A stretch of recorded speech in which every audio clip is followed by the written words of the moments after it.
Hello, everybody. Scott Golden here with the WCW Saturday Night Review Series for the December 4th, 1993 edition of WCW Saturday Night. We are quickly through this area, and we've got three more available in 93. We've got sporadic available for the rest of the years. So we'll do the best we can with the WCW Saturday Night Series. We move towards Starrcade, obviously, about 3 weeks away. Starrcade 93, one of my favorite shows for the Flair and Vader match that's there. Also, if you're new here, 1,300 audios on a variety of topics available. We're going to have eventually the largest wrestling audio review archive on the internet, on YouTube anyway.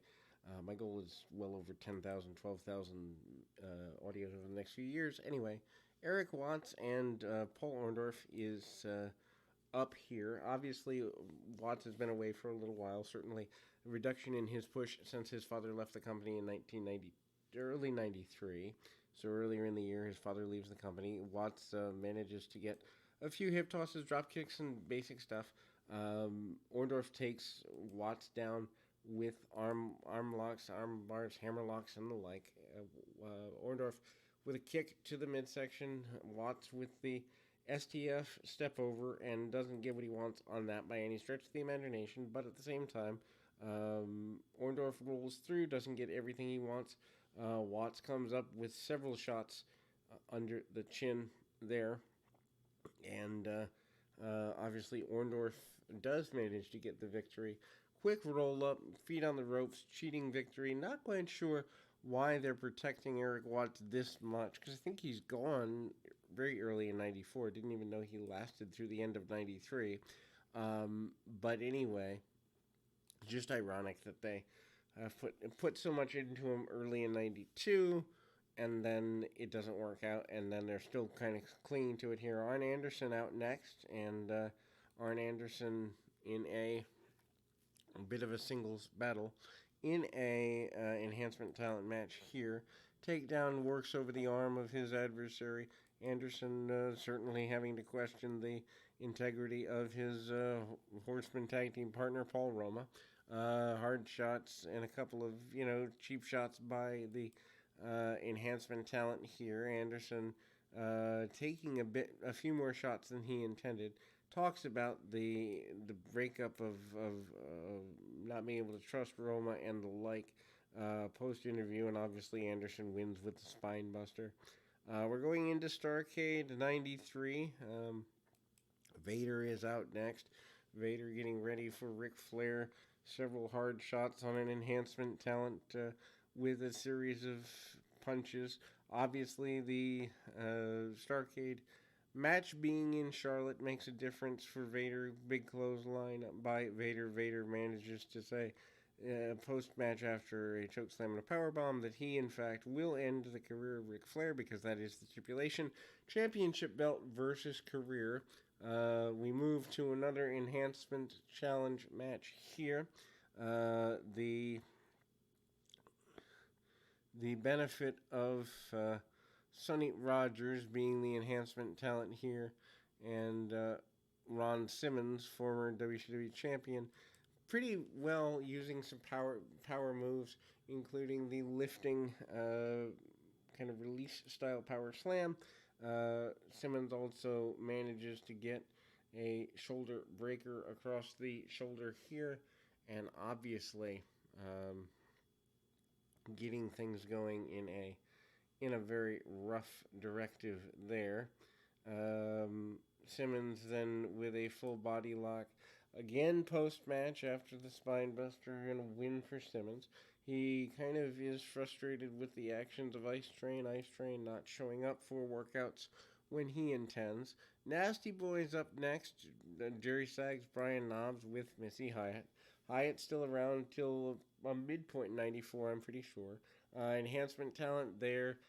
Big, punch kick, very basic stuff by the Nasty Boys. Splash in the corner, eventual win by the tag team champions. Champions not exactly looking the best they can, but the power slam, top rope splash combination leads them to victory.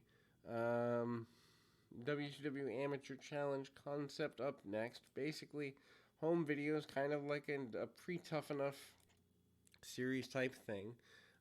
Bagwell and Scorpio out next. Hollywood Bob Star is one of the enhancement talents here. Bagwell wearing black and white tights here and body slams for his benefit. Hard shots and really very basic stuff. Obviously, the win for Bagwell here. Nothing really major to write home about. Bagwell kind of floundering. He goes through several teams over the next few years.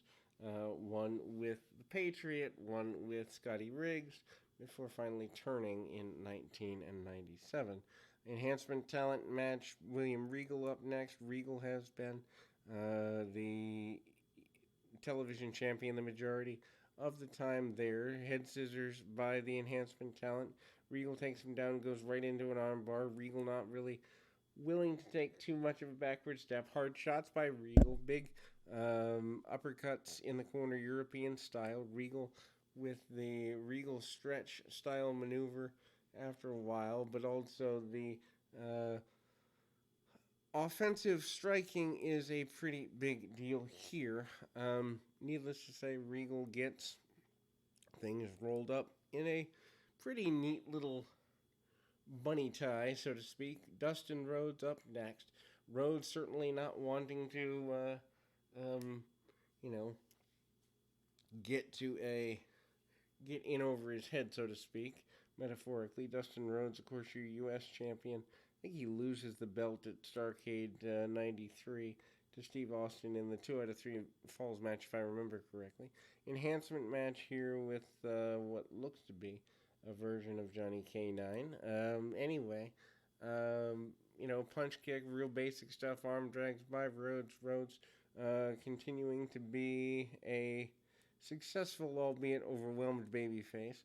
There is a promo from Colonel Robert Parker after a Bulldog win by Dustin Rhodes, basically promising that, in fact, Stunning Steve Austin will be successful at the pay-per-view.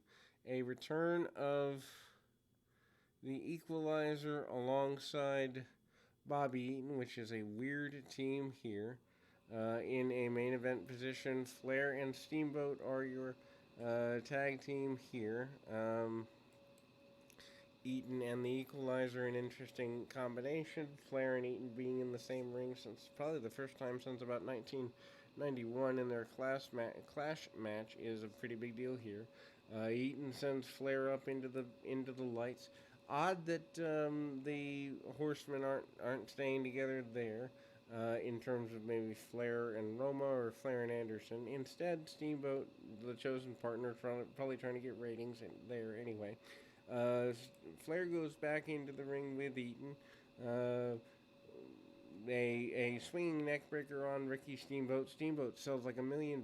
Worth going out of your way to watch this match, if not for anything other than the selling of Ricky Steamboat. Bobby Eaton cuts the ring off from Steamboat and friends. The Equalizer comes back in and goes after Steamboat pretty aggressively for the next couple of minutes. Steamboat misses a crossbody in the air there.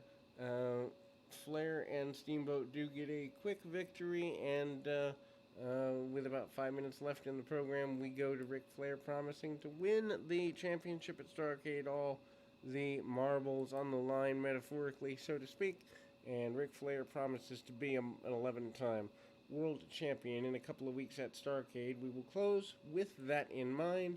We'll be back with more right after this.